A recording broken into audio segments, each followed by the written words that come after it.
get into Star Wars. I think we shall.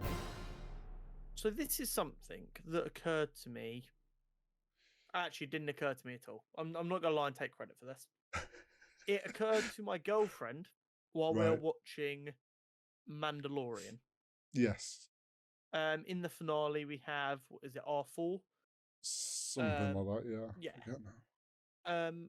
And Jenna's like, Star Wars always do such a good job of making the droids have their own little personalities and so likable. And she said that, and I looked at her and I went, "You're right. How do they do that so consistently and not make it like a cut and paste personality? They are all very unique personalities, Yeah. and I and they manage it simply with beeps and boops." They do. And I think it's twofold, right? Of how they achieve it.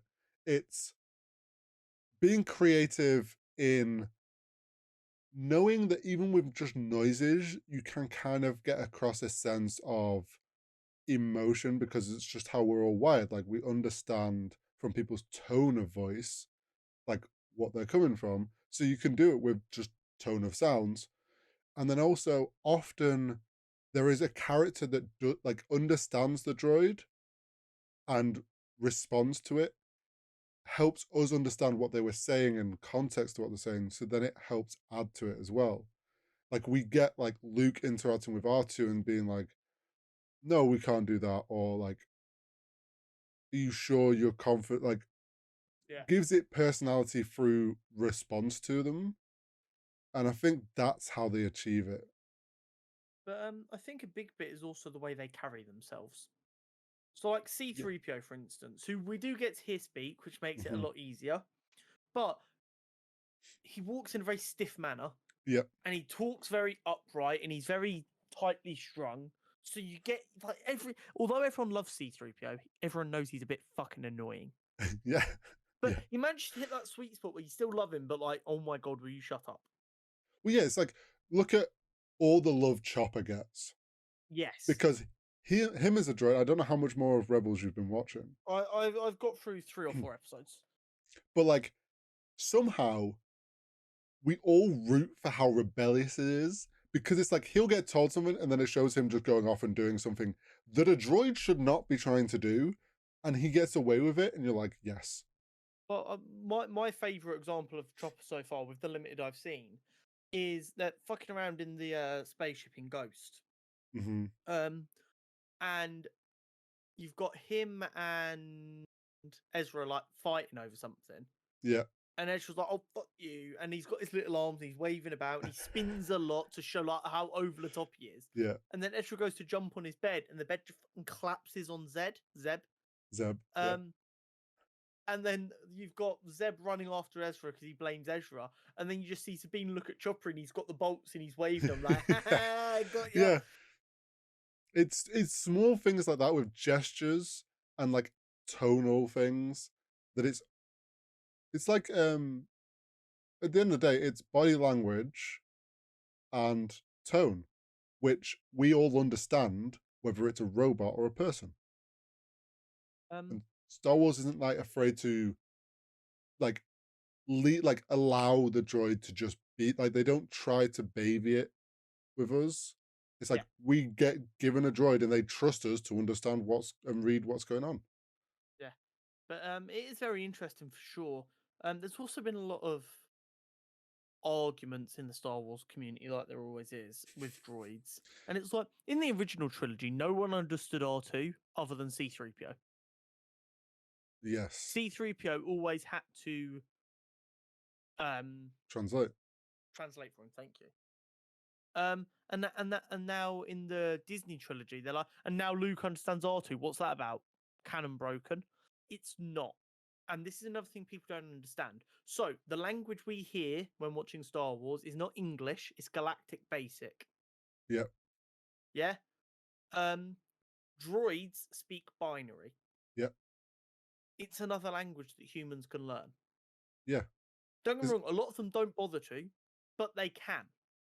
well, So the reason is between Return of the Jedi and Force Awakens, or whenever we see Luke again. Right? Oh Yeah. no, that is right at the end of Force Awakens. He's spent what 20 years with R2. He's Yeah. just learned to speak binary so he can understand his mate. We look at it this way, right? People that are like, how can you understand that? As you say, the droids all speak binary, but well, the ones that don't speak Yeah. English. Um, Binary is essentially just Morse code, ones and Uh-huh. zeros. And people can understand Morse code from just listening to it. So it's no Yeah. different than just listening to binary, which is essentially, again, Morse code. Of course, after, like you say, 20 odd years or whatever it is, like, he's going to understand. He's listened to Morse code nonstop. He's gonna he's gonna learn what yes, no, thank you is. You get to grips with it, just like you can get people who understand the language but can't speak it. I know plenty of people going to a Catholic school in an area that had a lot of Italian migrants. I know a lot of people who are like their grandparents are Italian and only speak Italian. They can understand what their grandparents saying to them, but they can't respond. Yeah. So like I don't think that's a huge issue. Just like R2 can clearly understand basic but can't respond in it. Yes. So you've just got them, they're both speaking in their own language and they can understand that language, but they can't respond in that language. Um, so I don't think this is the big canon breaking thing that Star Wars fans are always looking for. And they are always looking for it. It's simply more characters now speak binary than they used to. And Well, yeah, maybe that's really handy for writers not having to think about it as much, but it still makes complete sense. it's also been like the few characters that do understand it. Like it makes sense. It's not like every character, like general person we've come across. Like no, they're all just like I don't know what this droid's saying. Like they're just droids. I mean, in a lot of the prequels, they don't understand droids No, because it's all Jedi's who we've established in this time period are quite arrogant, even though they don't like to admit it, and therefore they don't bother to learn binary. no. So it's like the only ones we've seen are ones that have either spent a lot of time with droids, or in the case of like Mando, like they understand it because they've traveled a lot. Hmm. Yeah. Um, but I do think it's just really interesting now. Not only they so consistently give droids personalities so well, but it doesn't feel like any droids are just the same person. Like it's not like No. they have like a really generic personality they use for a droid that's going to be used for one scene. They do try really hard to give them more unique and individual personalities, even when they only get limited screen time.